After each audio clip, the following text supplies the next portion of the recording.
Welcome to Confidently Insecure, the podcast where we're absolutely sure we don't know everything. I am your host, Zach Noe Towers. And I'm your other host, Kelsey Darragh. What? I almost said Zach Noe Towers.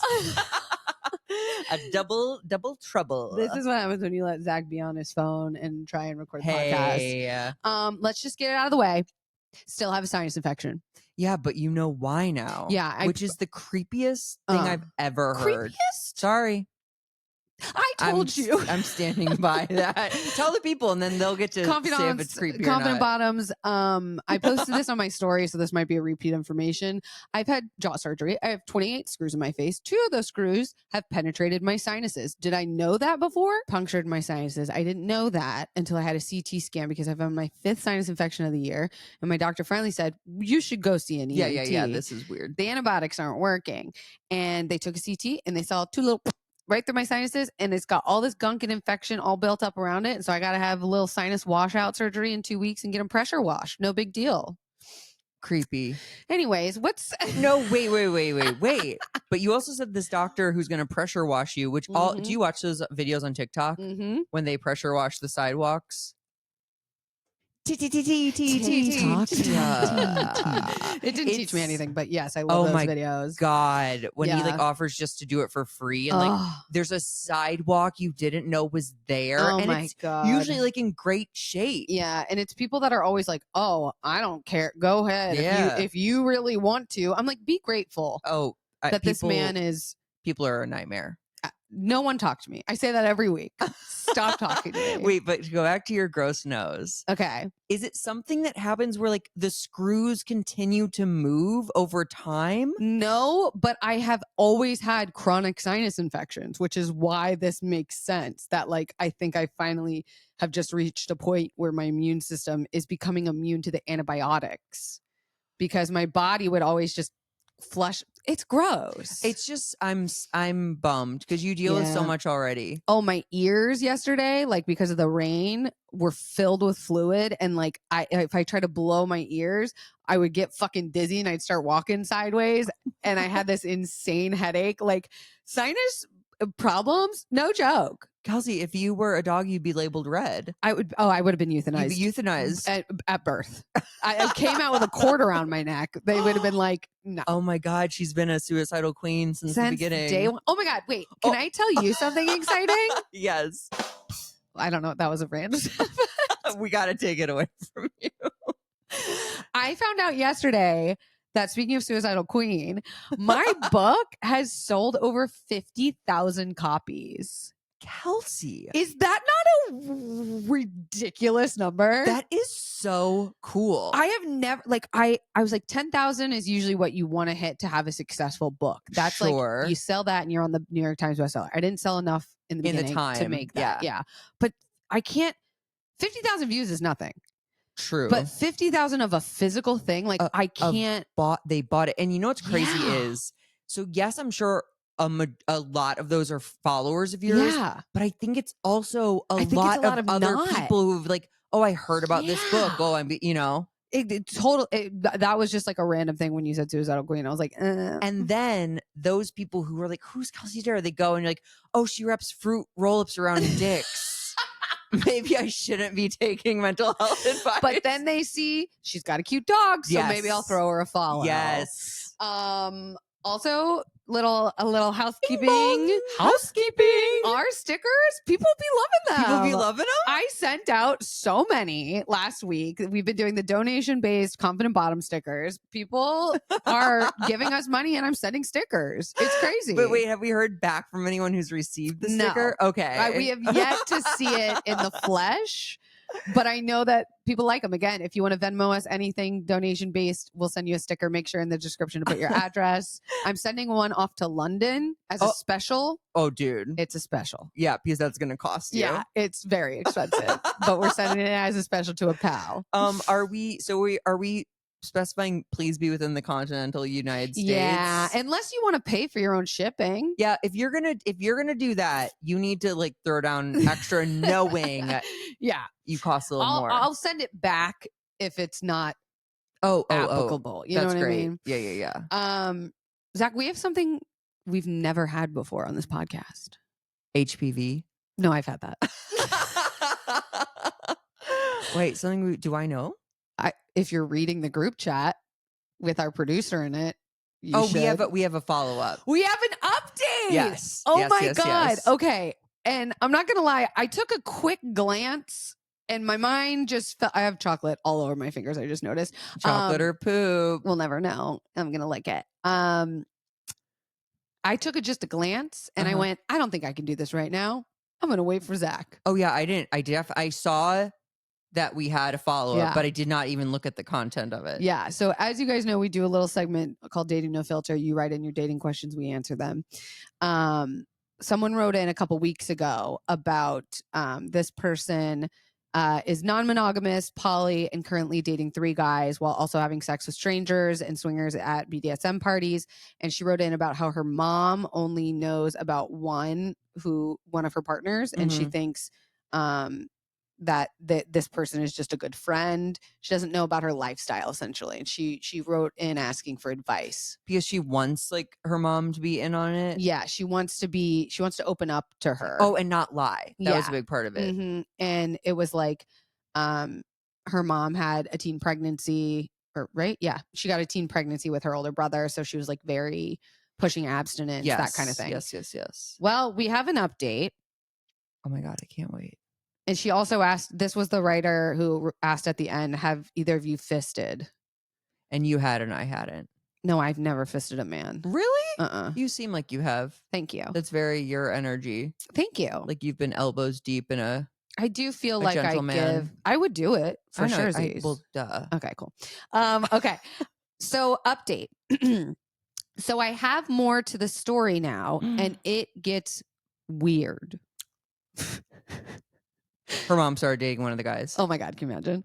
One of the guys I was seeing, the universe kept putting up roadblocks to me seeing him again. A flat tire, a cold, but not COVID, but then COVID itself, before I finally got the message and realized the universe was going to just kill me if I didn't listen. Yeah. So like she literally got a flat tire on the way to get there, got COVID, got like cold. All these things. He mentioned once his therapist reads his texts. What? Which made me think it was a court order.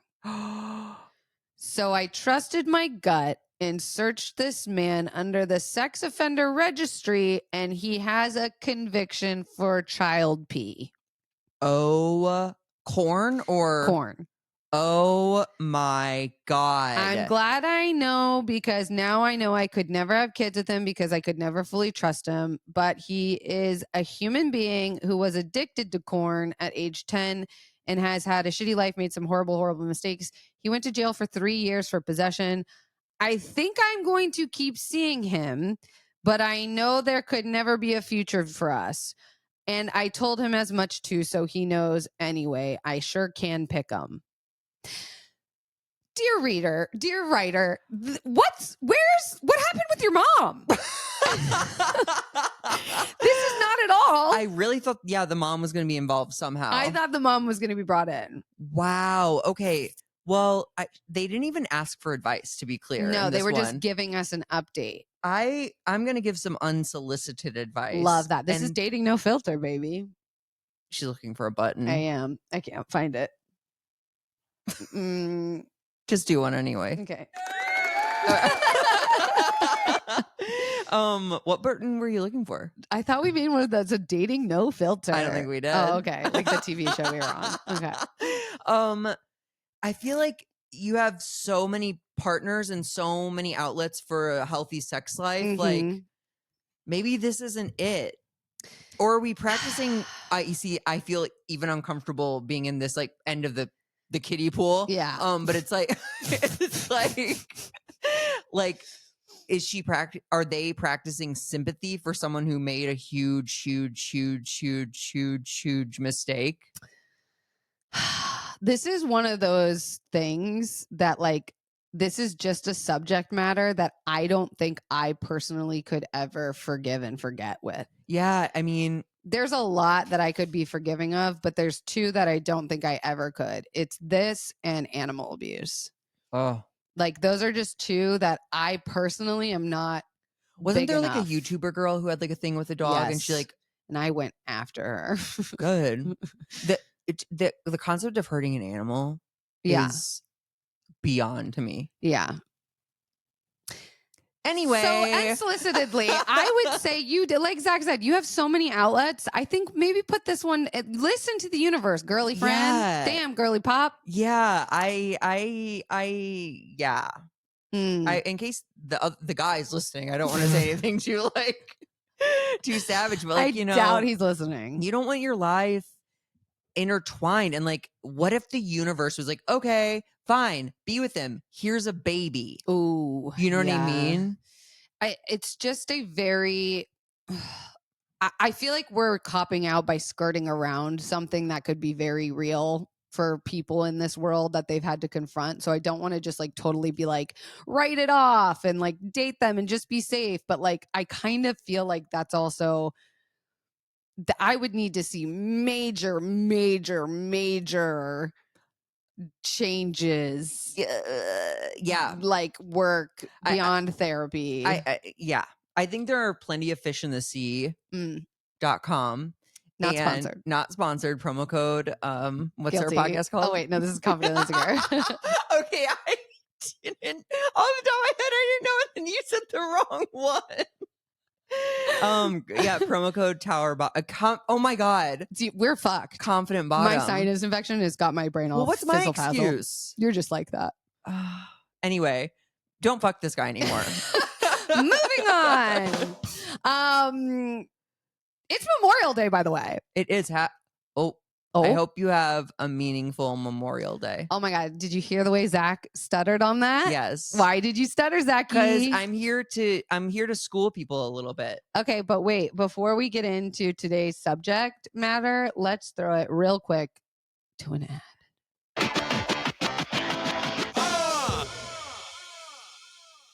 Oh my god. Okay, so it's Memorial's Day. Memorial's Day. That's what the fallen soldiers would like you to call it. Hashtag Mems Day. And Zachary is going to give us some fun facts. A little herstory. Although women have literally almost nothing to do with the holiday. Rude. I'm just kidding. It's a federal holiday in the USA for honoring and mourning the U.S. military personnel who died while serving in the armed forces. Mm-hmm. From 1868 until 1970, it was observed on May 30th. Okay. But now it's just the last Monday of Why May. is Monday important? Well, I think a lot of national holidays do that. What about Easter? Didn't he rise on a Sunday? Well, that's not a national holiday. Facts. Is Facts. it? Wait, so Banks are closed. Did we just like make national holidays to have Mondays off? I mean, that's why I celebrate them. I mean, but yeah, they're like bank holidays, national holidays.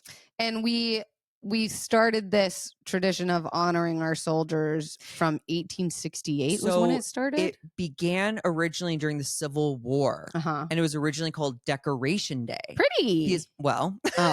People would put flowers on the graves of people who died in the Civil War. That can be pretty. No, totally. It's definitely, there's a commercial for Home Goods in here somewhere. For sure. But after World War I, it was changed to Memorial Day. Got it. So we went from like, it's a day where we're going to decorate the graves to like, this is just a day where we're going to remember people however we need to. Yeah, because it was basically, it started out of casualties of war. And then it's like, oh, there's like a bunch of wars now. Always. So like it has to be like something bigger. Is it to Memorial Day is just for people who have passed? It is, yeah, specifically it is to honor and mourn the people who have died while serving for our. Did they have to die while in service? That's a great question. Wouldn't this be a part of your facts that you were supposed to? Well, it is, and you see here, nobody knows. Oh.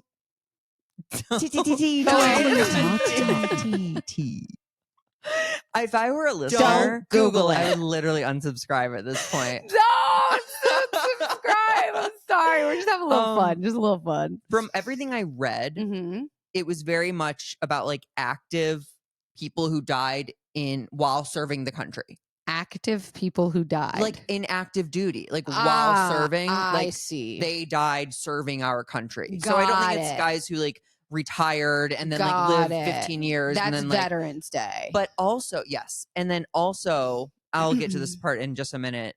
I'll get to this part in just a minute. Okay. There's a flag etiquette to Memorial Day. Okay. And it is that at sunrise, the flag is raised briskly to full staff. Don't.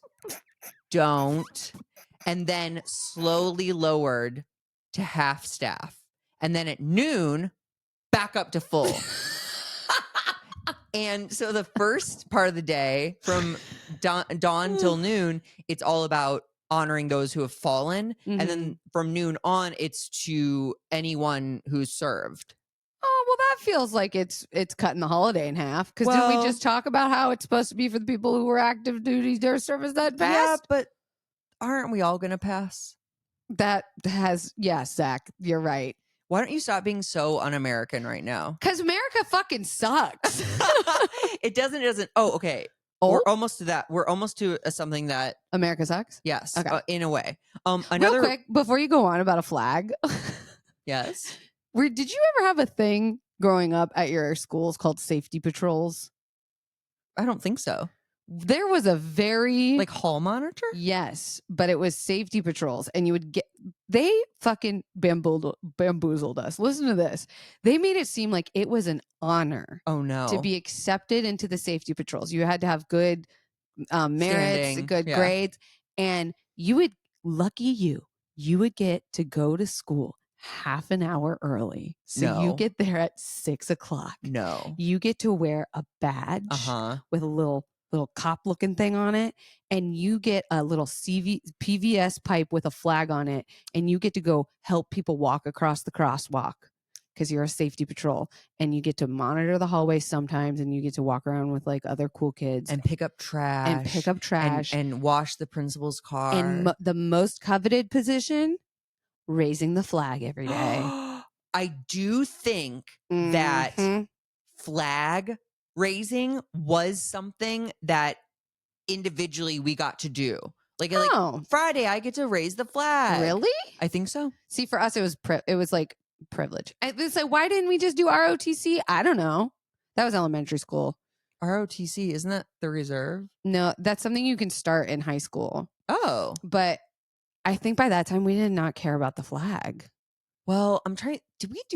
You did the Pledge of Allegiance, right? Yeah. But did we do Pledge of Allegiance in high school? Mm-hmm. We did? Mm-hmm. Ew, that's so creepy. And then people started protesting about it, and they were like, absolutely not, you'll get suspended. But then now they say you don't have to if you don't want to. Talk about indoctrination. Comment below if you still do. I was about to say capture the flag. Or flag football or color guard. If you do anything with a flag, just like some ribbon dancing. Off. Yeah. Okay, sorry. Go on. That was a deep distraction. The Indy 500, the race. Love it. Is a Memorial Day tradition.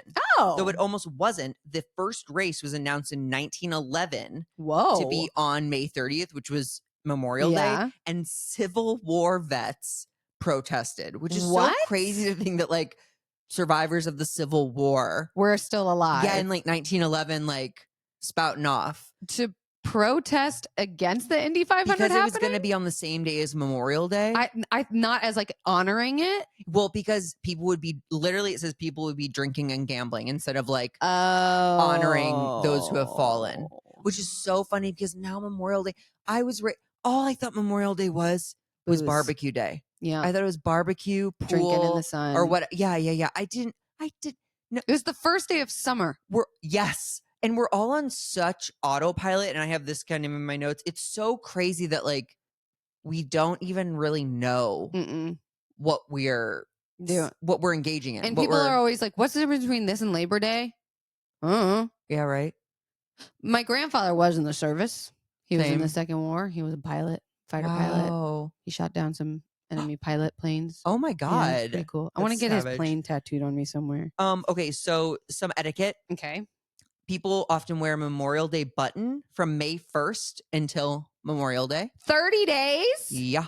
No, that's too many days to have a button on. That's kind of like, it's my birthday month. No. And then placing flowers on the graves of fallen soldiers. That checks out. And then don'ts are Don't ignore the holiday. Okay. Don't let this is what, when you said America sucks, don't let your politics keep you from observing it. Oh, facts. Thank you for that, Colin. Because no matter what you feel about war, these people are like often like the pawns, sort of. Yeah. And they have kept us safe, since we were babies. Yeah. They didn't have to, is the point.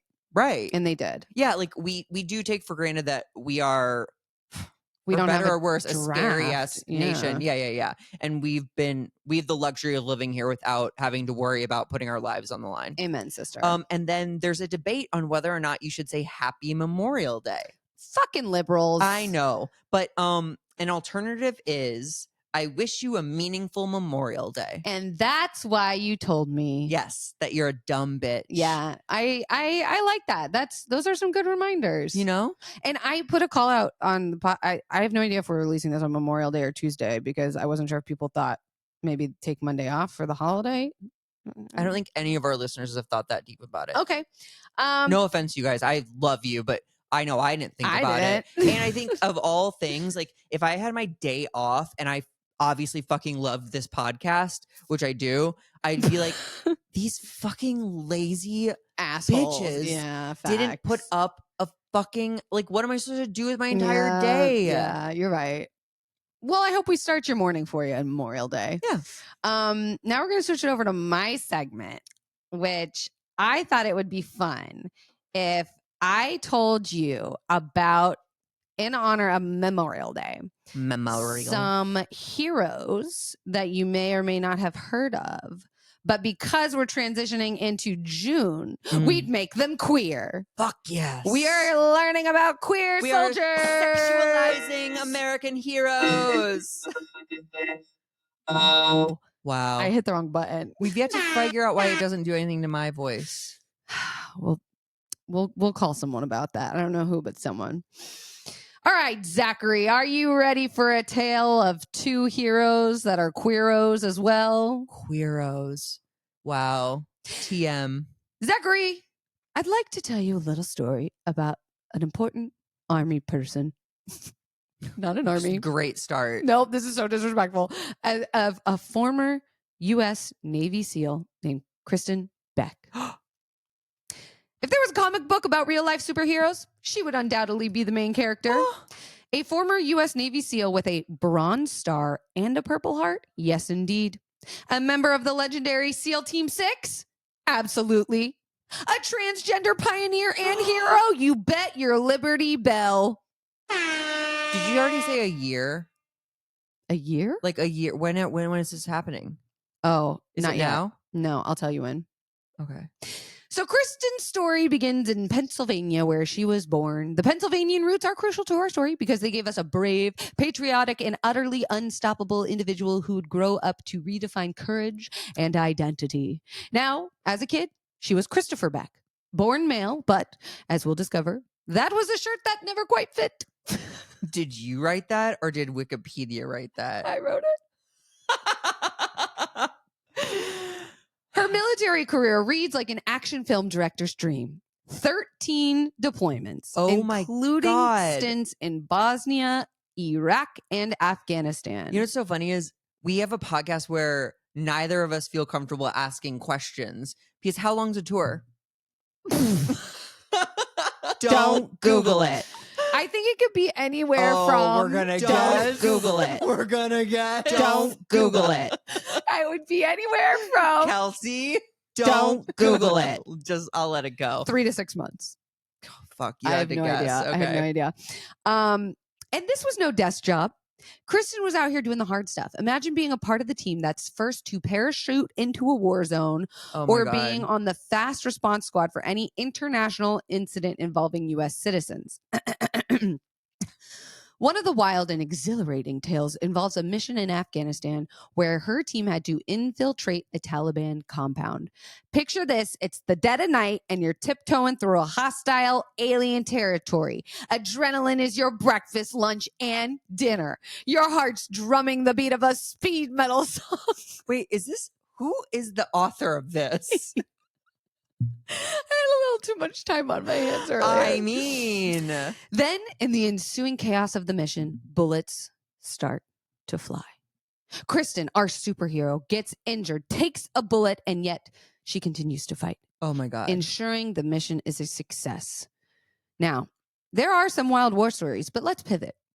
The tale gets even more fascinating because Kristen wasn't just battling enemies abroad. She was battling inner demons too. Oh. After retiring in 2011, she made a decision that would change her life and impact many others. She said, I am a woman, and chose to transition. To put it lightly, it was a bit of a shock for the fellas down at the VW. Yeah, I bet. Being the first openly transgender former U.S. Navy SEAL, she faced an entirely different kind of battlefield, this time on the home front. She not only confronted transphobia, but became an outspoken advocate for transgender rights, especially for the right for transgender individuals to serve in the military. She was like, hey, America, remember when I was out there dodging bullets for you? Yeah, same person, still ready to serve if needed. She didn't dodge all the bullets. Zachary. What? You literally just said You're right. No, that was an error in my typing. That was an error. You're right. Thank you for that fact check. You're welcome. In a nutshell, that's the tale of Kristen Beck, elite Navy SEAL, heroic war veteran, transgender pioneer. She fought on the front lines and the picket lines, showing us that bravery comes in many forms, no matter their identity. Wait, did she what's the deal with trans in the military these days? You see, I can't ask anything. Google it. You can't ask me anything. Oh my God. I have to assume it's awful because it's awful for women. Listen, this is first and foremost an entertainment podcast. Yeah, what are you doing? Don't come here for information. No, what are you doing? And I don't want to see any review ever. They don't know what they're talking about because we know. we know we that. don't know. We're just trying. This is us. This is me trying. Okay. Are you ready for our second hero? Yes. Okay. Oh boy, do I have another story for you. This time we're throwing it back to World War II. Oh my God. With a woman who not only played a crucial role in defeating the Nazis. Whoa. Yeah. Ever heard of them? Yes. I think if they're who I'm thinking about, they're not good. But also just so happened to be a proud out lesbian. Wow. Buckle up for the thrilling tale of Frida Bielenfante. Wait, is that 3 names? 2. Okay. I heard Frida Bielenfante. Mostly I don't know how to pronounce it. Okay. Is it Belafonte? Bielen, Belin. Oh. Bielenfante. Beautiful. Sounds hot. I think it's Dutch. If you haven't heard of Frida, you're in for a treat. She was born in Amsterdam in 1904. Jesus. What? Sorry, she's old. Yeah. World War II, baby. She had music running in her veins from day one. She grew up to become one of the first professional female conductors. Tar. Who's calling? Kate Blanchett. Which back then was as common as finding a vegan at a barbecue. Stop it, Kelsey. Where? But here's where it gets. Where's the empty bottle of Adderall? Where? But here's where it gets really spicy.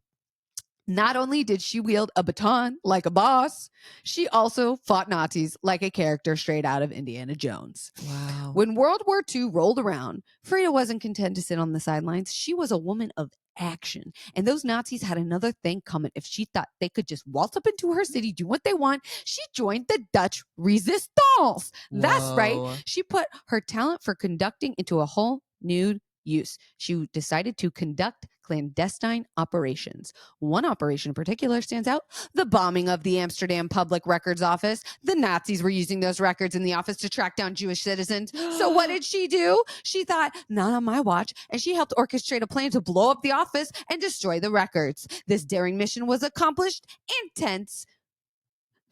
Go on. But the plot thickens. And you see, after the mission, the Nazis weren't exactly thrilled with her, to put it mildly. Yeah. They were hunting They down. didn't like she was a lesbian probably either. For sure didn't. It was that Frida donned a disguise. I think it's donned. Oh, you are 100% right. Don our gay apparel. That's Don the our only gay reason. apparel? That's the only reason I know that. Because I celebrated Christmas once. I've never heard of it. It was then that Frida donned a disguise living as a man for several months to evade capture. I bet she was doing it for fun a little bit too. Stop. What? You're right. She was hiding in plain sight. Frida Belafonte was a musician, a fighter, and a hero. She was living proof that you could be openly queer, wear fabulous gowns one day, and then blow up a Nazi office the next. It was not exactly a conventional path, but then who wants to be conventional? She was part of the Dutch Resistance, but that helped the Americans. So that's why we celebrate her on this Memorial Day. Wow, 2 amazing women. Yeah. I just wish we could like raise men up more. Yeah, I feel like they don't get enough. They never get any attention. Yeah. But no, that's great. That was well done. And now you know. Part of me is like, where the fuck is that movie? Oh, dude. Right? Well, I feel like she is that character in Inglourious Bastards, who the woman character. Was she lesbian? No, but she could be. Shoshana? Sure. No. I guess she's any woman that like does something badass against the Nazis. Yeah, like is Frida. Bastards. Got it. But Frida's a lesbian and dressed like a man. And was a conductor. Wow.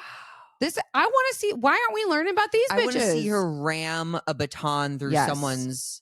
Is that what it's called?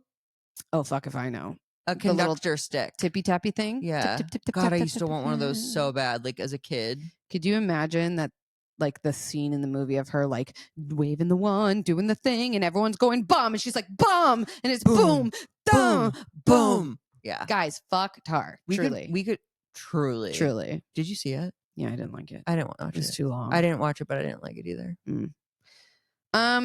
Do you want to end this episode with doing a dating no filter? Yeah, sure. Okay. Switching gears.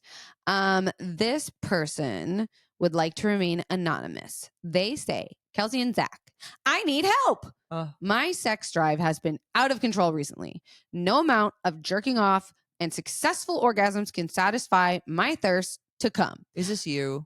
Or are you just trying to... This is from an anonymous person who can't stop masturbating. Part of me feels that my body is longing for human interaction, not just my vibrator. But I'm currently in a weird in-between stage of my life right now, and I'm not in a place physically where I feel comfortable hooking up with strangers. In the next month, I will be at a physical place, aka home, where I will be ready to go on dates and sexcapades. But like I said before, that's a month away. What would you recommend I do until I get my sex drive under control by then?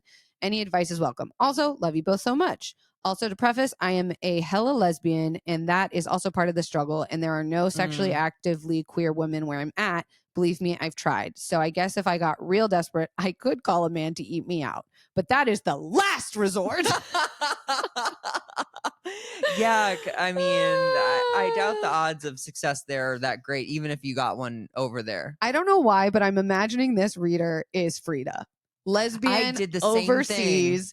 Can't find any women. Wait, do we think that they're overseas? They could just be in like Iowa. Yeah, because there's no lesbians in Iowa. I mean, landlocked, with heteronormative behavior. Yeah, they could be anywhere where there's just not a lot of. So off the top of my head, it was that maybe there's a previous sexual partner that you would feel comfortable doing like FaceTime sex with. Ooh, I like that workaround. Right? Because like you can also control lighting, you can control angles. And like, so if you're even not feeling very body confident, I guarantee you there's a position. And if it's a past lover, like they're gonna still be attracted. I didn't see, did they say something about, I thought they weren't in a good I think they place? meant like they physically, not physically their body. I think physically like Iowa. Oh my God. I'm sorry, I misheard. No, but you said both. You said she could be in Iowa physically and she physically might not be thrilled where she is in a place in her life. Yeah, there you go.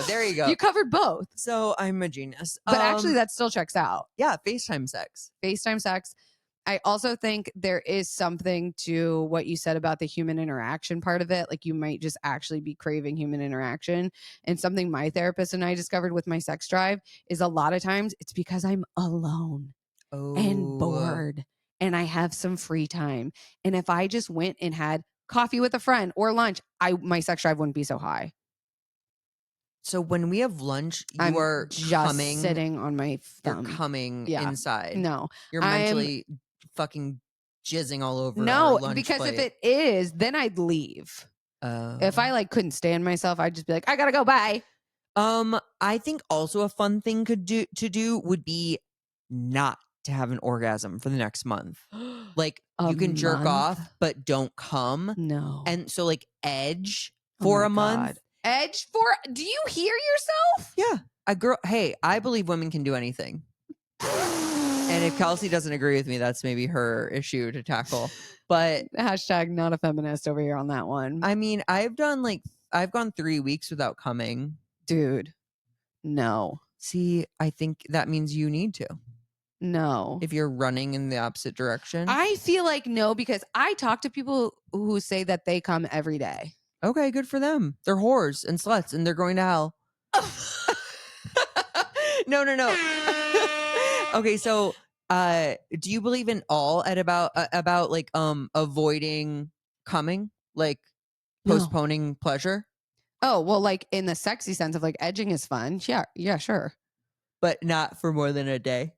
Not for more than in like an uncomfortable amount of time. But what do cold plunges teach you? How to like endure. Yeah, and be kind of uncomfortable. Yeah, but I do think that that's the same way that I get stress relief from a cold plunge. I get that from an orgasm. Maybe you're just mentally ill then. Well, you know that. You know that's a fact. I'm kidding. I think there is something. You want to say I'm an addict? No, I would yes, never. Yes, you do. I would never state the obvious like that. You want to say you think I'm addicted to masturbating so bad. No. Maybe that was a projection. I don't actually. I really don't think you're addicted to masturbating, and I don't think.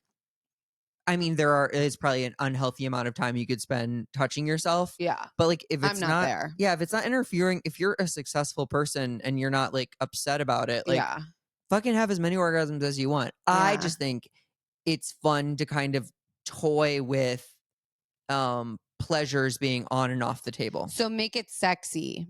Like maybe this person could reframe their abstinence as like an edging thing, but just try a couple days first. Don't go the whole month. That's or also maybe bananas. Start like go into like adult areas that you haven't been in, like audio porn or sorry when you said go into adult areas, I thought you meant like so like the library. Bars, yeah, like the adult section. What? Yeah, where? No, like areas of adult entertainment. Yes, audio porn. Yeah, try something new. Order a toy on Amazon.com. What? Why are you pushing Amazon.com? Promo code. What's the promo code? Confident bottom. Speaking of confident bottom, get a sticker. Venmo, Kelsey. Or Kelsey PayPal. -darragh. At Kelsey Darragh on PayPal. And don't forget to include your address in the description. We'll send you a confident bottom sticker. Yeah, and rate the pod, maybe not based on this episode, but on one that you've enjoyed in the past. This was not our strongest. We were a little loopy-doopy. We were all over the place. But that's okay. But that's what happens when we record at 4 p.m. in the day. We're tie. That's true. Okay. Well, Zach, I'll see you next week. Yes, love you. Bye, confidant.